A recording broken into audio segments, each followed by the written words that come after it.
하나님의 말씀 마태복음 9장 35절부터 38절에는 다음과 같은 말씀이 기록되어 있습니다. 예수께서는 모든 도시와 마을을 두루 다니시면서 유대 사람의 여러 회당에서 가르치시며 하늘나라의 복음을 선포하며 온갖 질병과 온갖 아픔을 고쳐주셨다. 예수께서 무리를 보시고 그들을 불쌍히 여기셨다. 그들은 마치 목자 없는 양과 같이 고생에 지쳐서 기운이 빠져 있었기 때문이다. 그래서 제자들에게 말씀하셨다. 추수할 것은 많은데 일꾼들이 적다.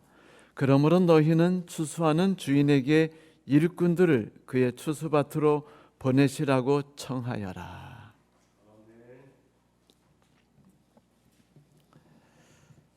예수께서는 이스라엘 백성들을 양이라고 말씀하셨습니다. 그 말씀은 이 땅에 거하는 모든 사람들은 다 그분의 사랑의 돌봄을 받아야 되는 대상으로만 느끼셨다는 것을 뜻하는 것이지요. 그분의 눈에는 염소는 한 마리도 보이지 않았습니다. 그분에게 있어서 염소는 오직 심판 때만 존재하는 것이죠. 그런데 돌볼 목자가 없다고 하신 말씀은 무슨 뜻일까요? 그 당시 교회에는 많은 지도자들이 있었고 바리새인들과 제사장들과 서기관들이 존재하지 않았습니까? 만일 목사님께서 목사들에게, 당시 목자들 곧 목사들에게 왜 그대는 양을 돌보지 않았느냐, 우리에겐 목자가 너무 필요했다라고 말씀하실 때 아마도 그들은 이렇게 말했을 거예요. 요즘 우리 목사들이 말하는 바와 똑같죠. 돌볼 양 같은 건 없습니다, 예수님. 있는 것이라고는 싸가지 없는 양, 이기적인 양, 어리석은 양, 욕심꾸러기 양, 사고뭉치 양, 사기치는 양, 그리고 매일 다치는 양, 목사 냉장고 검사하는 양, 자기가 길을 다 한다고 뽐내면서 이 길 저 길 제 맘대로 다니는 양, 귀찮게 구는 양뿐이지요. 아니, 그들은 염소입니다. 염소.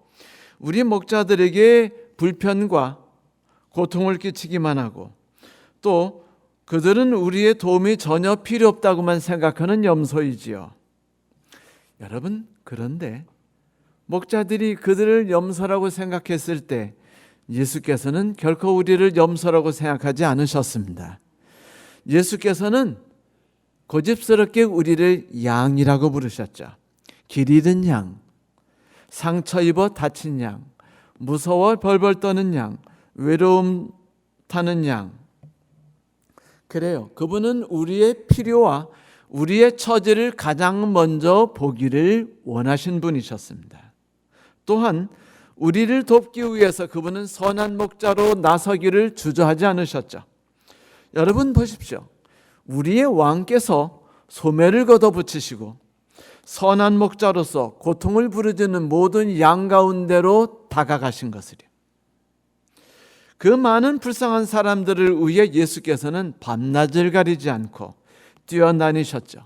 그런데 돌본 양은 많고 돌보실 수 있는 분은 예수님 외에 많지 않았으니 고통을 당하는 많은 사람들을 보고 예수께서 얼마나 마음이 아프셨겠습니까?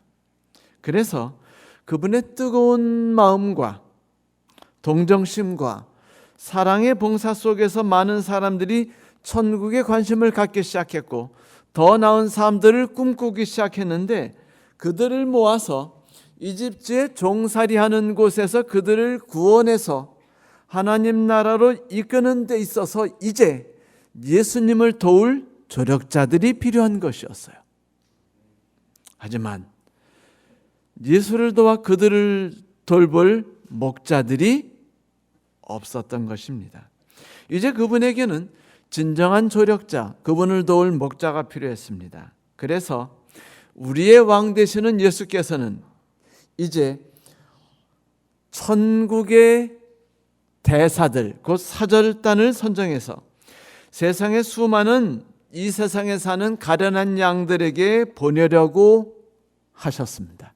그것이 바로 마태복음 10장부터 나오는 말씀이시죠. 물론 9장에 나오는 말씀부터 그 중요한 전제되는 이야기들을 시작하십니다.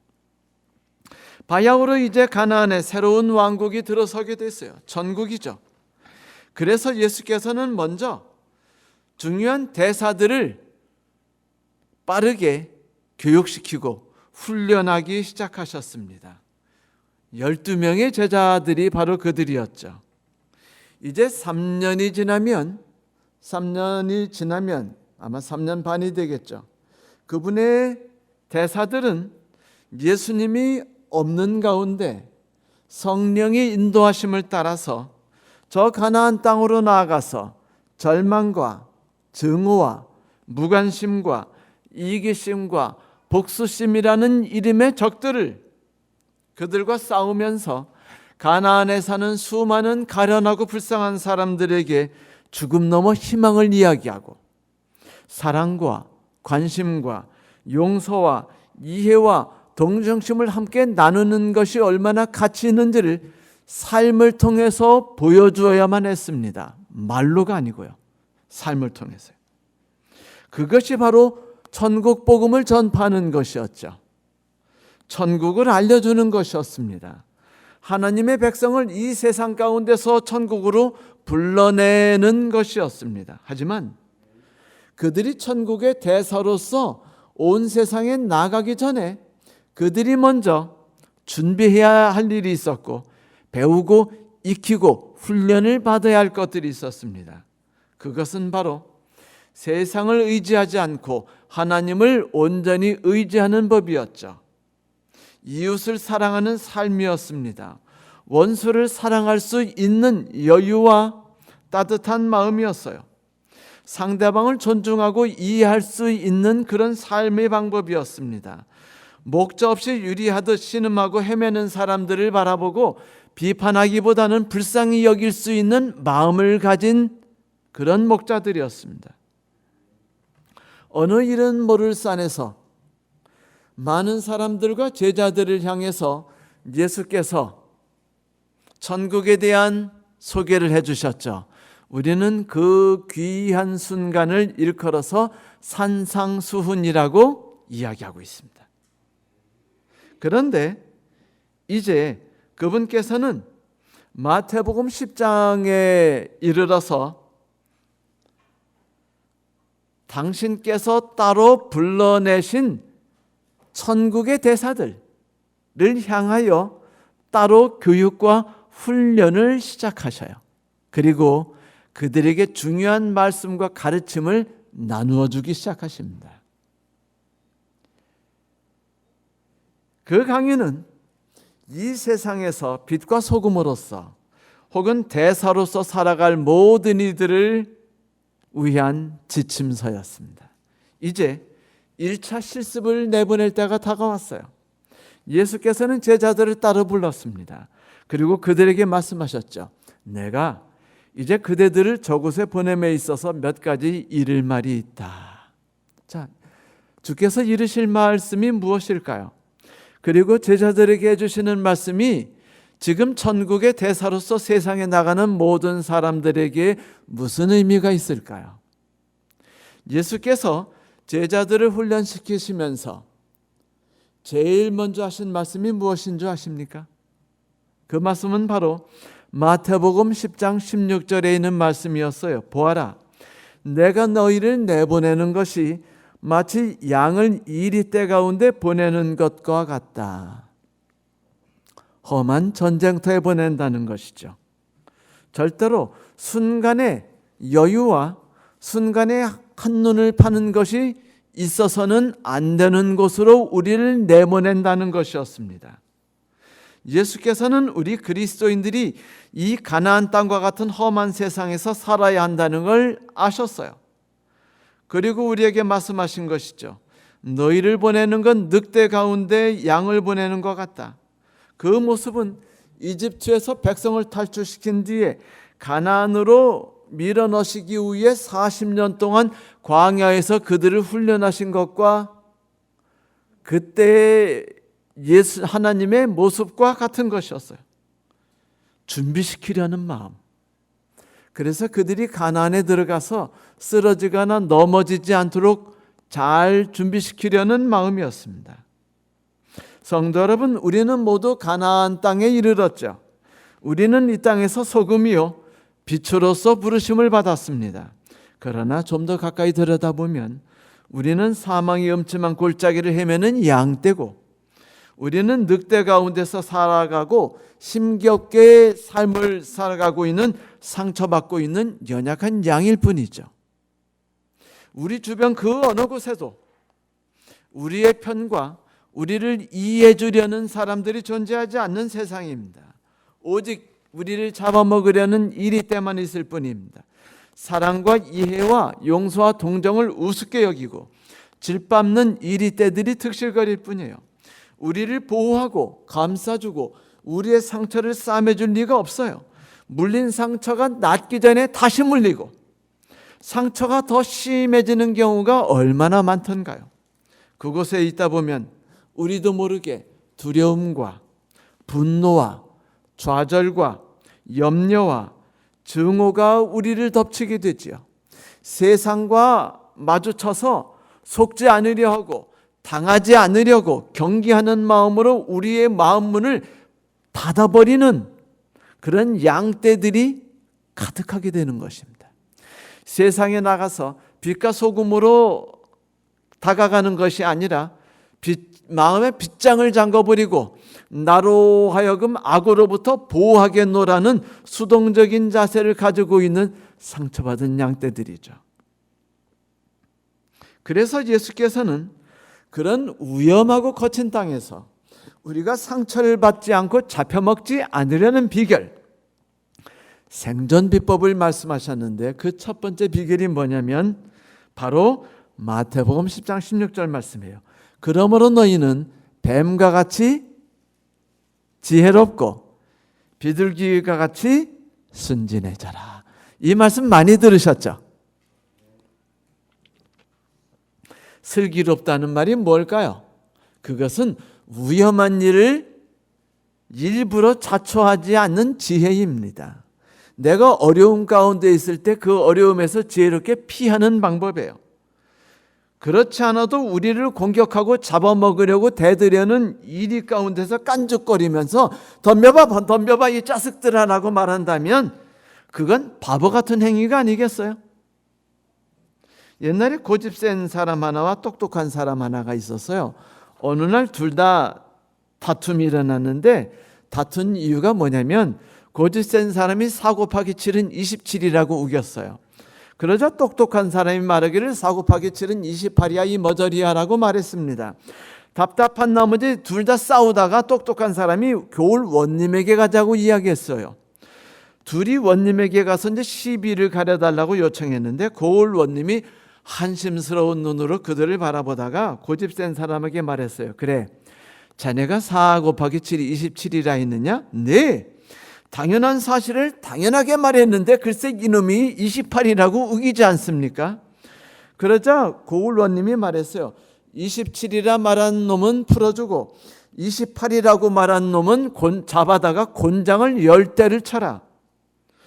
고집센 사람은 똑똑한 사람을 놀리면서 비웃으면서 그 자리를 떠났고 똑똑한 사람이 억울한 마음 속에서 곤장을 맞았습니다.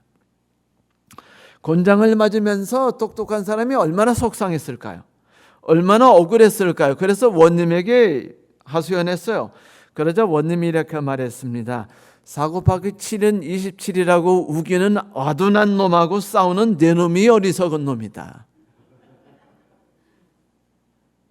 그 원님의 말씀대로 필요 없는 위험을 자초하지 않고 피할 줄 아는 슬기로움이 있어야 돼요. 사람들이 다 기독교인들을 이상한 눈초리로 바라보고 있는데 식당에서 큰 소리로 일어나가지고 아주머니 음식에 돼지고기를 빼주시고라고 외치는 사람은요, 어떤 사람이에요? 올바른 일은 하고 있지만 위험을 자초하고 있는 사람이에요. 아, 저 사람은 이상한 사람이구나, 폐쇄적인 사람이구나, 다른 사람들을 죄인으로 바라보거나 나쁜 사람으로 보고 스스로 우월감에 빠져있는 아주 이기적이고 나쁜 놈들이고 편가름을 하는 사람들이구나라고 생각할 수 있어요. 그래서 예수께서 뱀같이 지혜롭고라고 말한 것입니다. 여러분, 뱀이 뭐죠? 왜 뱀을 지혜롭다고 말했을까요? 뱀은요, 도망을 잘 쳐요. 조금만 위험하다 싶으면 빠르게 도망을 갑니다. 경계해서 하고는 상대방이 긴장한 순간에 싹 도망가가지고 어디 가는지 모르게 슉슉슉슉 도망가요. 다시 말하면 경계할 줄 알고 또 경계할 줄 아는 동물이란 말이에요. 조심히 다니고 위험에서 스스로를 피할 줄 아는 동물입니다. 필요 없이 우직하게 올바른 게 뭔지 떠들면서 괜히 부부싸움 해가지고 얻어 터지는 남편들 아세요, 여러분? 괜히 뭐 진실이지 뭐니 정인이 뭐니 따질 필요가 없는데 아내의 말을 그냥 들어주면 되는데 우기는 바보 같은 저 같은 사람들 맨날 그렇게 하고 얻어 터지죠. 이거는 뭐예요? 뱀이에요, 아니에요? 뱀이 아니에요. 어리석은 행동입니다. 그래서 예수께서는 뱀같이 지혜로우라고 말했어요. 그리고 또 뭐라고 말씀하십니까? 그래도 비둘기처럼 순결하라, innocent라고 말하는 것이에요. innocent라고 말씀하셨어요. 비둘기는 순수와 평화를 상징하는 그런 동물이죠. 비둘기가 그 역사상 최초로 나타났던 건 기원전 4,000년 전 노아 홍수 때 이야기입니다. 그리고 그 노아 홍수 때의 비둘기에 대한 이야기는 기원전 그 1800년경에 기록이 됐죠. 그러니까 지금으로부터 3,800년 전에 비둘기에 대한 기록이 있었습니다. 그런데 이 노아 홍수 때 어마어마하게 내리던 40일간의 비가 그치고 온 세상이 지금 비로 덮여 있는데 조금씩 그 물이 가라앉기 시작했어요.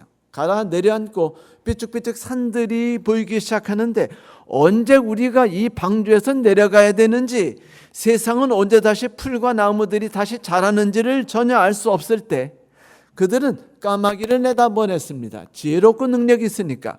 근데 까마귀는 나가가지고 끝없이 돌아더니 돌아오질 않는 거예요. 그러자 노아가 비둘기를 내보냈어요. 그런데 비둘기는 쉬지 않고 다니다가 돌아오고 또 쉬지 않고 다니며 돌아오다가 어느 날 드디어 감람나무, 올리브나무를 발견해요. 나무 이파리가 무성한 걸 보고는 비둘기가 그 이파리를 따서 입에 물고 방주로 돌아왔어요. 그게 비둘기에 대한 첫 번째 기록입니다. 이 이야기는 뭐냐면 사람들에게 위로와 희망을 알려주기 위해 부단히 일하는 성령을 뜻하는 것이었고, 그리고 그것이 비둘기에 대한 첫 번째 설명이었습니다. 그런데 그 이후에 비둘기는 항상 순결과 순수의 상징이었고 평화의 상징이었으며 희망의 상징으로 나타났죠. 그런데 여기서 예수께서는 비둘기처럼 순결하라고 말씀하셨어요. 우리가 너무 세상에서 악에 의해 당하지 않도록, 희생당하지 않도록, 손해보지 않도록, 그리고 필요 없이 사고를 당해서 그 죽임을 당하거나 어려운 일에 처하지 않도록 경계하고 지혜를 다해 피하는 것도 중요해요. 그러나 그렇게 하다 보면 우리도 모르게 아차하면 빠지는 게 뭐죠? 순수한 마음을 잃고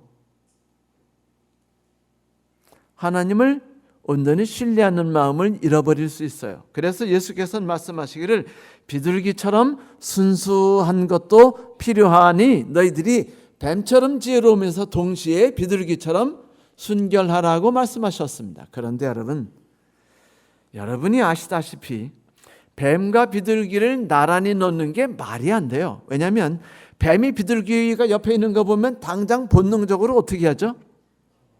잡아먹는 법이에요. 성질이 다른 존재들이 연합하거나 조화롭게 같이 있지 않습니다. 여러분, 정치를 봐도 그래요. 우파와 좌파가 나뉜 다음에 서로 간에 피 터지게 싸우나요? 언제나 맨날 나는 네가 좋아, 너희 사상들은 내가 오늘 받아들일게, 오늘 내가 정치를 하는데 너희 도움이 필요해라고 말하는 거 보셨어요? 수천 년 역사 동안? 아니요. 너희들 정치는 나쁜 놈들이고 이기적인 놈들이 행하는 정치야. 우리는 옳아라고 말하죠. 근데 그게요, 가정에서도 똑같아요. 가정에서도 똑같이 이런 현상이 일어납니다. 남편과 아내가 서로 사랑하지요. 하지만 남자와 여자가 온전히 다른 존재 아닙니까? 서로 다른 삶을 살았잖아요. 인생에 다른 방법과 다른 철학과 다른 신념을 갖고 왔어요. 그래서 자기가 살아가는 방법을 존중합니다. 그런데 이놈의 어리석은 남편이나 이놈의 아내가 그 말대로 살아요, 안 살아요? 안 사는 겁니다. 내가 생각하는 방법대로 살면 좋을 텐데 그저 그냥 고집을 부리면서 그 삶대로 따라오지 않는 거예요. 그러니까 내 방법대로 살면 좋고 행복하고 잘 될 텐데 왜 너는 끝까지 네 방법을 우기는 거야? 내 방법을 따라. 이렇게 되면 이제 뭐가 시작되는 거죠? 그렇죠. 갈등이 시작되고 부부싸움이 일어나요. 어떨 때 이것이 좀 심해질 때가 있고 그 다음에 뭐라고 말합니까? 우리는 영원히 서로 어울리지 않는 사람이니까 이혼하겠습니다. 빌 게이츠. 이렇게 되는 거예요. 사랑하는 성도 여러분, 이런 일이 교회는 없을 줄 아십니까? 사도 바울이 잠시 돌봤던 빌립보 교회에 또 이 교회에서 자유롭지 못했어요. 그 교회에서 교회를 위해 열심히 봉사하는 두 분이 있었어요. 한 분은 순두계였고 한 분은 유오디아였습니다. 유오디아란 화려함, 아름다움이란 뜻을 갖고 있어요.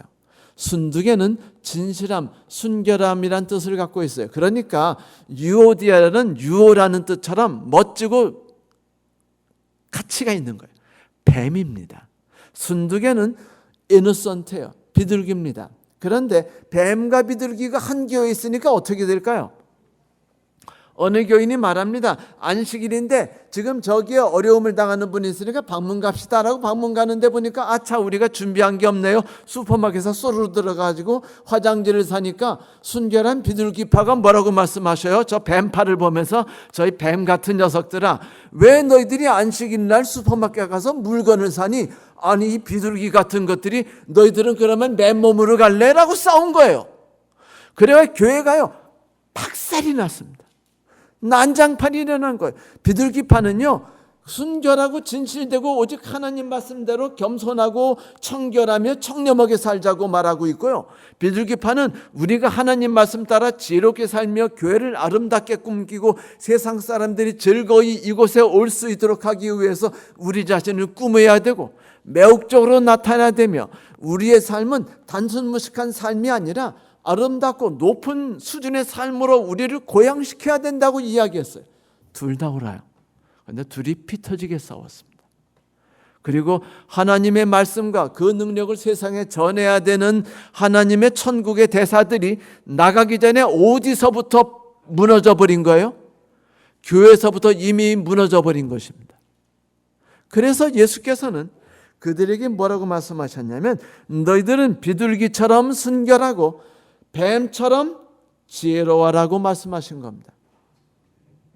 함께 어울려야 된다는 것이에요. 조화와 협력이 있어야 된다는 것입니다. 여러분, 저 세상 무너져가는 세상, 희망이 없이 지쳐가고 그리고 쓰러져가고 있는, 그래서 낙이 없어서 결국은 폭력과 쾌력과 용서하지 못함과 나 자신을 보호함 속에서 살아가고 있는 저 세상 사람들을 향해서 우리가 천국을 소개함에 있어서 우리에게 가장 필요한 것이 무엇인가? 예수께서는 이렇게 말씀하셨습니다. 순수함이 순수함을 유지하기 위해서는 지혜가 필요하다. 지혜를 보호하기 위해서는 순수함이 요구되고 있다. 그러니 나의 순수함을 강조함으로 지혜로움과 슬기로움을 교활함으로 비방하지 말고 공격하지 말 것이며 슬기로움에 혹해서 순수함을 우둔함이고 단순 무식이라고 경멸하지 말라. 이런 거죠.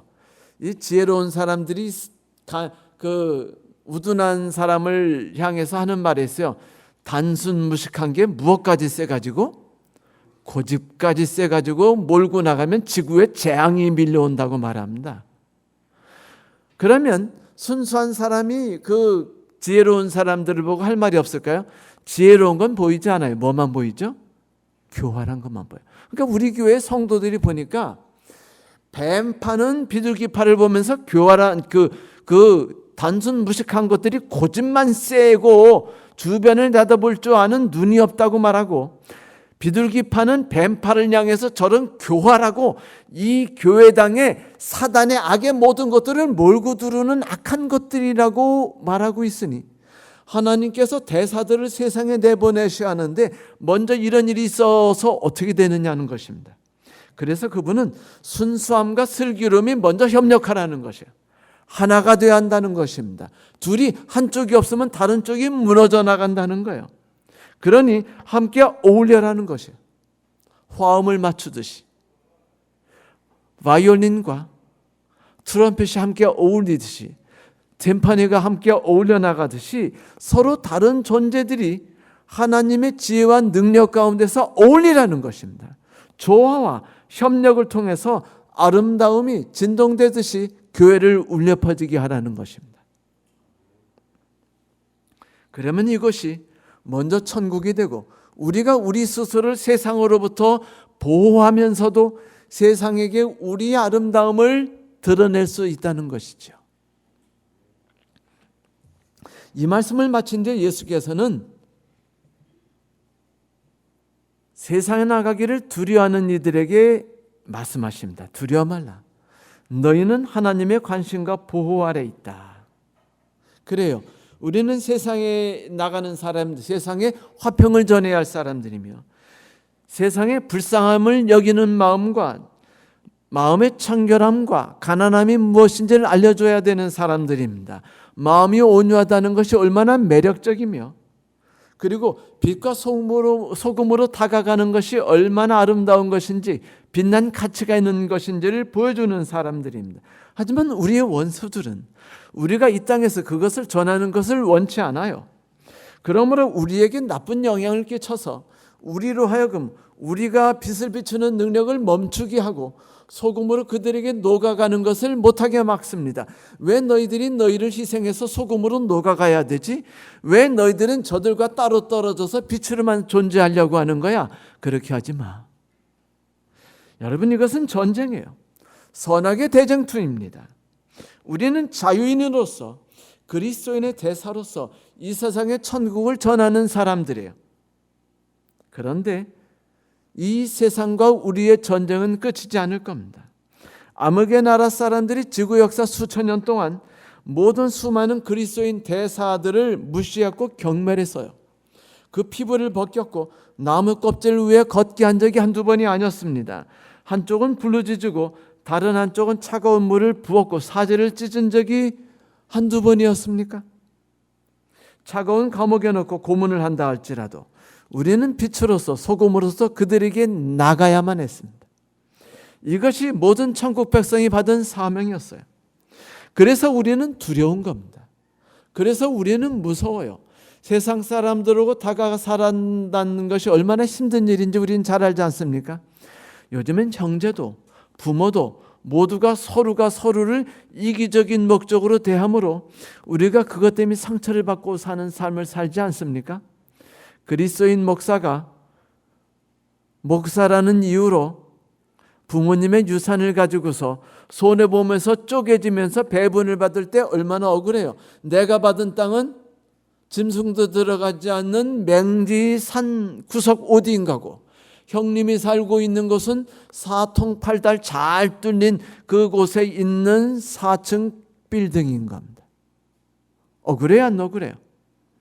이런 세상에서 우리들이 지지 않고 그리스도인으로서 이기고 또 이기고 나간다는 것은 결코 쉽지 않습니다. 우리는 자꾸 맞서 싸우고 싶지 않아요. 빛과 소금으로 나가고 싶지 않습니다. 뱀처럼 지혜롭게 맞서 싸우며 우리가 빼앗긴 것을 다시 되찾고 싶어요. 그런데 예수께서는 이렇게 말씀하시죠. 몸은 죽여도 그들은 우리의 영혼을 결코 죽이지 못해. 그들이 너의 삶의 행복을 빼앗아가는 것 같지만 진정으로 너의 삶에 솟아나는 기쁨을 빼앗지 못해. 그러니 몸을 죽여도 영혼을 죽이지 못하는 그들을 두려워하지 마. 그들에 대해 시기하지 마. 그들에 대해서 분노하지 마. 내가 너희와 함께하며 내가 너희를 보호할 거야. 생각해봐라. 참새 한 마리가, 참새 두 마리가 한 아사리온에 팔리지 않느냐? 그러나 너희 아버지가 허락하시지 않으면 그 한 마리도 땅에 떨어지지 아니하리라. 너희에게는 머리털까지 다 세연바되었으니 두려워 말라. 너희는 많은 참새보다 귀하니라. 참새는 시리아 지방에서 아주 흔한 새였어요. 또한 사람들이 덫을 놓아서 참새를 제일 많이 잡아요. 많이 잡아서 파는 대상입니다. 쉽게 말해서 먹기 좋고 잡기 좋은 새라는 거예요. 그러다 보니까 값이 흔해가지고 값어치가 나가지 않은 그런 새들이었어요. 당시 시장에 나가면 참새 여러 마리를 막대기나 줄에 꿰가지고 장에서 내다 파는 모습을 볼 수 있었습니다. 우리들이 어릴 때도 그런 모습을 봤어요. 커다란 그물을 놓고요, 참새를 그렇게 매달아 몇 마리 잡아서 얽혀놓고, 실은 참새가 아니라 새끼 병아리일 수 있지만 그렇게 해가지고 이제 그 참새구이 판다고 이렇게 돌아다니며 파는 거 장터에서 보셨어요? 안 보셨어요? 보셨죠? 근데 아무나 가난하고 돈 없으면 제일 빠르게 할 수 있는 게 참새 파는 거였어요. 그런데 누가복음에 보면 참새 5마리를 2아사리온에 판대요. 여러분, 1아사리온에 2마리 참새, 그 다음에 2아사리온에 5마리 참새면 참새는요 정확하게 1아사리온에 2마리가 아니라 2마리 반인 거예요. 자 오세요. 참새 2마리 1아사리온에 팔겠습니다. 그러나 2아사리온만 내보세요. 한 마리 더 해가지고 5마리 드리겠습니다. 이렇게 된 겁니다. 자, 이렇게 덤으로 주어지는, 더 줄 수도 있고 주지 않아도 되는 것 같은 분위기를 갖고 있는 인생. 내가 그리스도인이 되고 나니까 세상에서요 별 일 없는 존재 같고 의미 없이 사는 존재 같고, 그래서 형제들이 내 재산은 마음대로 빼앗아도 되는 존재 같고, 그리고 나는 마구마구 무시해도 되는 존재 같고, 나는 이용해도 되는 존재 같고, 그럼 내가 이용당해야 되나?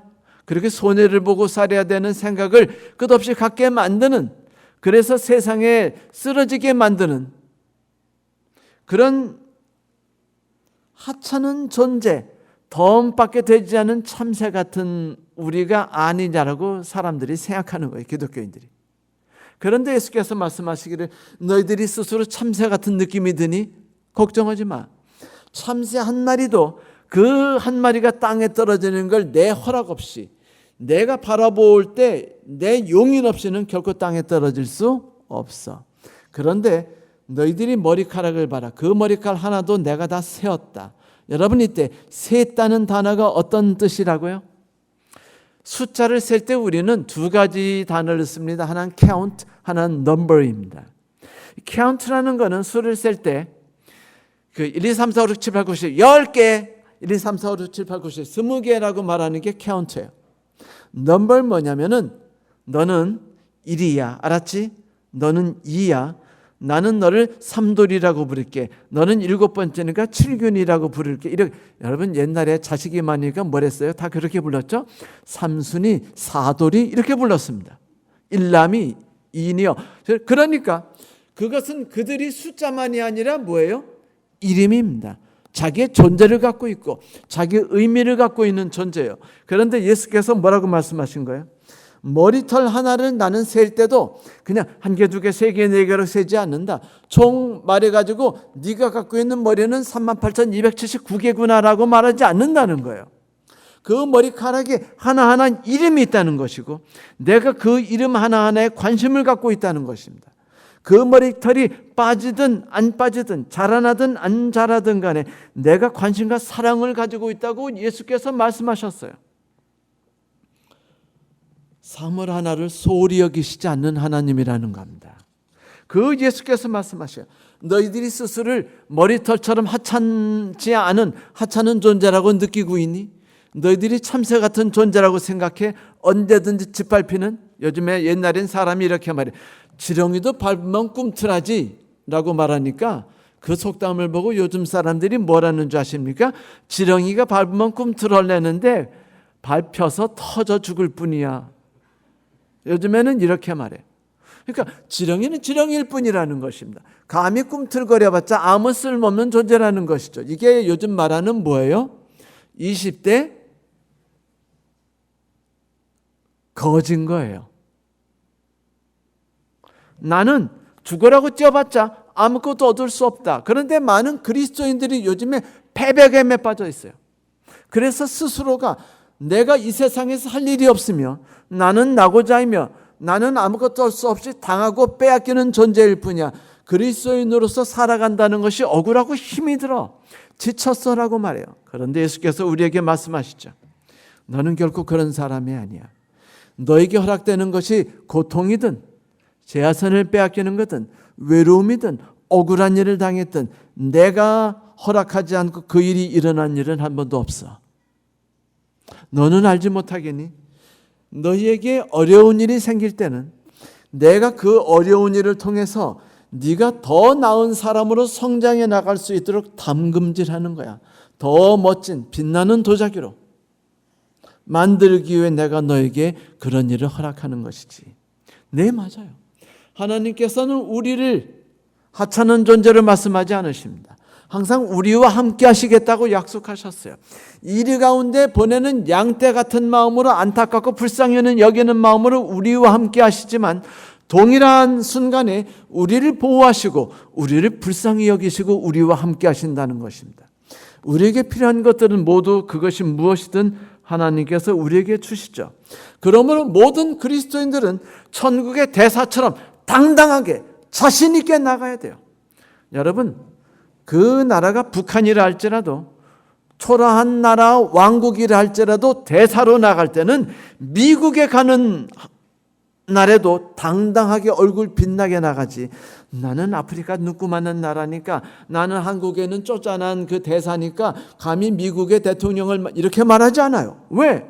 그들은 대사라는 자신 있는 위엄을 받았기 때문입니다. 필요한 것들은 다 제공받았기 때문이에요. 우리는 하나님의 대사입니다.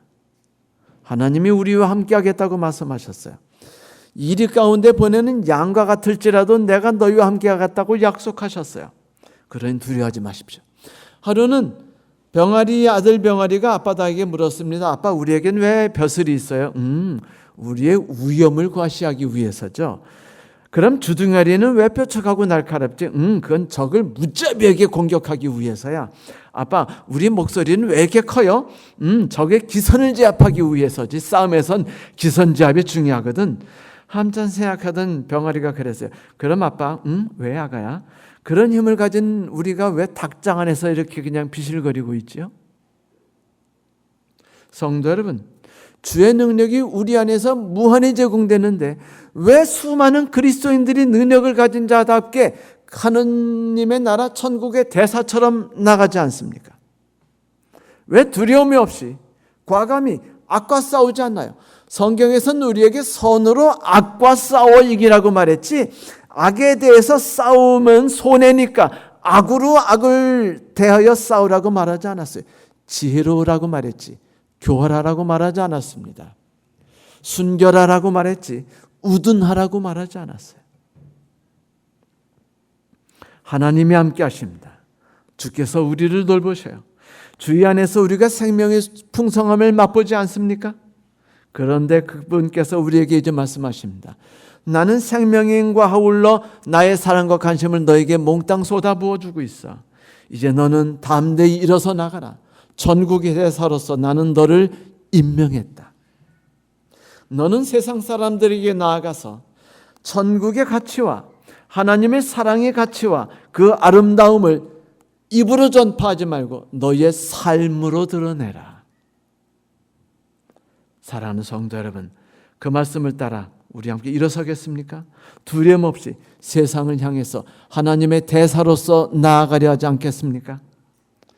이제 예수께서는 참새 시리즈를 끝으로 당신의 말씀에 대한 결론을 내리고 계십니다. 너희들이 나를 따라 제자로 살아가는 것은 사단과 하나님과의 전쟁터에 나와 함께 투입되는 것이다. 고통과 두려움이 너희를 엄습할 것이나 두려워하지 말라. 나는 너희 곁에 있으며 항상 사사로운 삶까지 신경 써서 관심을 가지고 너희를 돌보는 하나님이다. 나이는 너희를 불쌍히 여기고 안타깝게 여기며 너희를 지지하고 있는 하나님이며. 성도 여러분, 이 전쟁터는 결과가 이미 정해진 싸움입니다. 하나님의 나라는 승리할 것이에요. 승리할 나라 백성답게 그 대사로서 함께 하나님의 말씀에 따라서 이 세상에 나가지 않겠습니까? 뱀 같으나 비둘기를 감싸 안고 비둘기나 뱀의 손을 꽉 잡은 채 말입니다. 그리고 하나님께서 나를 돌보시고 사랑과 관심으로 함께 하신다는 그 마음속에 자신감을 가지고 두려움과 부끄러움이 없이 만족한 마음으로 말이죠. 피해의식 속에 젖지 않고 주께서 우리와 함께 하실 것입니다. 감사합니다.